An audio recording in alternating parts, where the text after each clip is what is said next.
હવે સમાચાર વિગતવાર।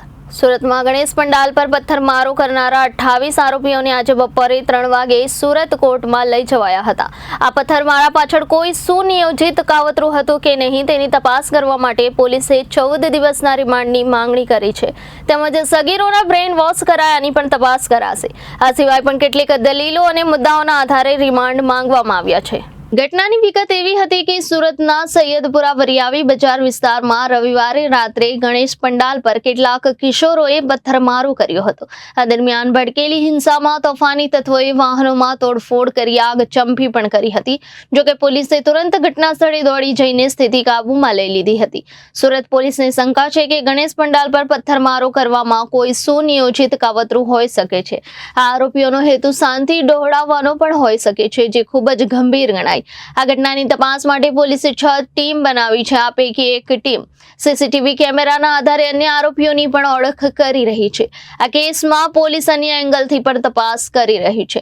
પથ્થરમારાની ઘટનાના આરોપીઓ 1 અશરફ અબ્દુલ સલમાન અંસારી, 2 આસિફ મહેબૂબ સૈયદ, 3 અલ્તાફ સુલેમાન ચૌહાણ, 4 ઇશ્તિયાક મુસ્તાક અંસારી, 5 આરિફ અબ્દુલ રહીમ, 6 તલહા મજદરુલ સૈયદ, 7 इलियास गुलामुन शेख, 8 इरफान मोहम्मद हुसैन बागिया, 9 अनस आमिर चरमावाला, 10 मोहम्मद साकिल मोहम्मद यूसुफ गाड़ीवाला, 11 आसिफ महिर विद्या, 12 इमामुल इस्माइल शेख, 13 फेमुद्दीन हुसैनुद्दीन सैयद, 14 साजिद शेख अब्दुल मनाफ मास्टर, 15 अबंजी हसन अबुल बकर, 16 तैयबानी मुस्तफ़ा कादर अली, 17 इमरान अली मोहम्मद परियाणी, 18 इरफान सुलेमान कमाणी, 19 काजी हुसेरा साउद अहमद, 20 मोहम्मद वासी सैयद सुदुकी,